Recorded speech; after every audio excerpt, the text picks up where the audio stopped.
आपण पाहत आहात वंदे मातरम न्यूज। माजी नगरसेवक विष्णू अण्णासाहेब माने यांच्या कार्यतत्परतेमुळे दुसऱ्या दिवशीच रखडलेलं काम सुरू। कुपवाड प्रभाग क्रमांक 8 मध्ये ड्रेनेज लाईन टाकण्याचे काम सुरू होते। अष्टविनायक नगर, गंगानगर मेन रोड डांबरीकरण काम चालू केले होते, पण काही ठिकाणी ड्रेनेजचे साइड चेंबर काम अपूर्ण असल्यामुळे रोडचे काम थांबवण्यात आले होते। त्यामुळे नागरिकांना वाहतुकीस अडथळा निर्माण होऊन गैरसोय होत होती।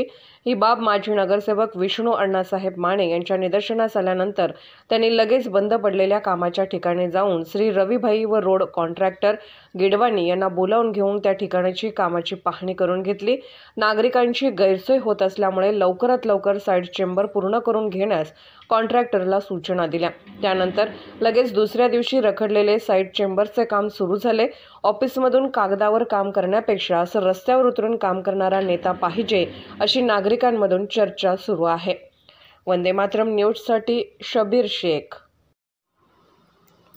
अशाच ताज्या घडामोडी आणि बातमीसाठी वंदे मातरम न्यूज चॅनलला लाईक करा, शेअर करा आणि सबस्क्राईब करा।